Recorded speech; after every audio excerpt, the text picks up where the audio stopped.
¿Qué tal? Buenas tardes, ¿cómo está Miguel? ¿Cómo está Alicia? Bueno, muy bien. Y inicialmente un trabajo, el de ustedes, me imagino que en un contexto hasta de vértigo, lo que terminás de escribir puede que quede viejo al segundo siguiente. Bueno, pero ustedes han elegido acá un análisis un poco más profundo, no es solamente la pura coyuntura, digamos, las negociaciones y el resultado de esas negociaciones con el fondo. Contanos un poco, con qué material han tenido que trabajar fundamentalmente, ¿no? Bien, primero aclarar, nosotros cuando lanzamos, terminamos de escribir el informe, todavía no había explotado todo lo que está pasando en el mundo, ¿no? Con la suba de aranceles de Trump, primero al resto del mundo. Bueno, ahora se sabe que por lo menos por 90 días va a ser solo a China, y esta guerra comercial que tanto le pega a los activos del mundo, y en particular lo que a nosotros nos interesa a Argentina, ¿no? No solo por el precio de los commodities, porque tiene impacto en los activos financieros, en los bonos soberanos, sino también en la negociación que se está llevando adelante con el FMI, que bueno, ahora sabemos que va a ser tratada por el organismo el día viernes, ¿no? Bueno, un poco en el informe, en primer lugar contamos cómo llegó el gobierno hasta acá, ¿no? Cómo es que hizo el año pasado para sortear el frente externo, que también era bastante complejo. Más de eso habíamos hablado en el informe anterior, ¿no? Ahí decíamos un poco que la primera mitad del año la pudo llevar adelante, que bajó mucho el ritmo de importaciones y también postergando el pago de las mismas, sumado, ¿no?, a la emisión del BOPREAL, que sirvió para canjear una parte de la deuda privada de los importadores. Eso le dio aire, le dio la posibilidad de acumular algunos dólares.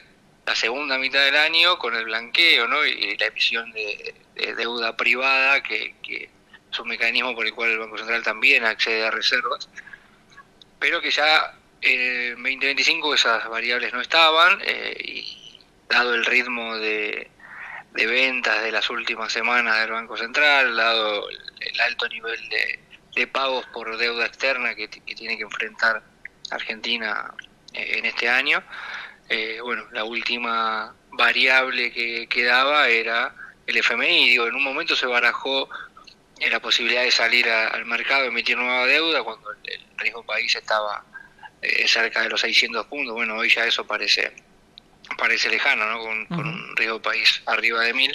Entonces, la única carta que parece posible para continuar, por lo menos con este esquema cambiario, hasta las elecciones, es el FMI.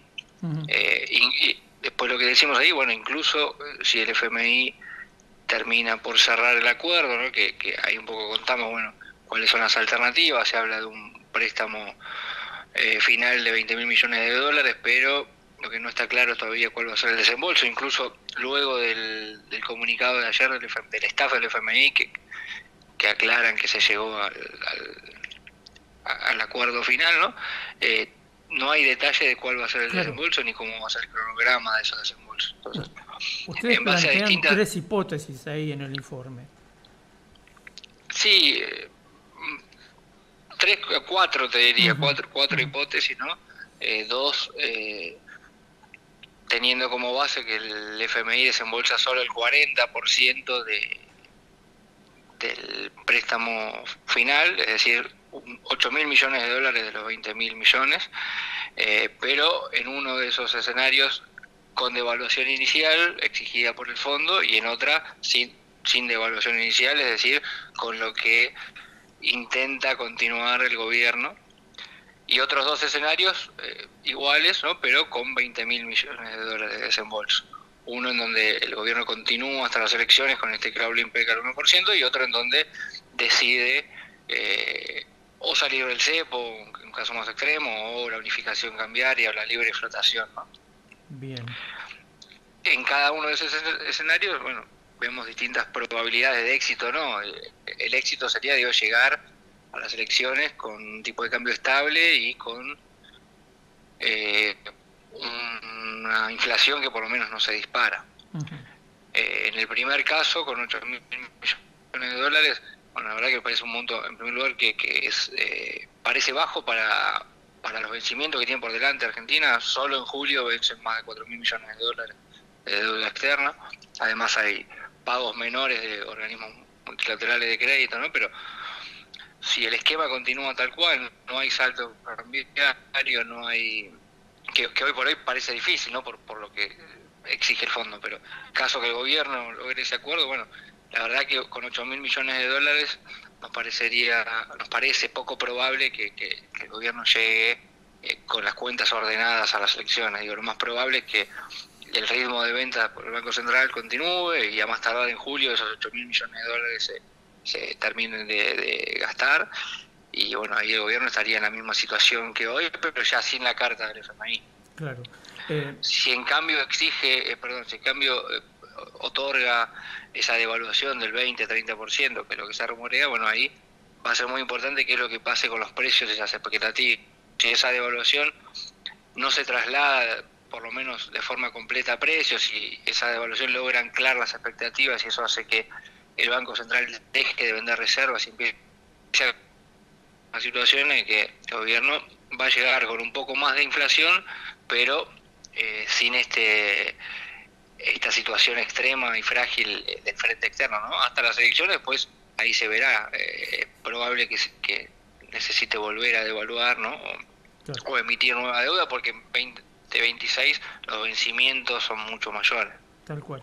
Fede, no te quitamos más tiempo, pero solo a modo de comentario final, todo esto en medio de un contexto muy complejo, porque si el Fondo Monetario, según una de las hipótesis que vos planteabas o que planteas eso, desembolsa el préstamo en las condiciones estas, estaría violando sus propias normas. O sea, para colmo eso.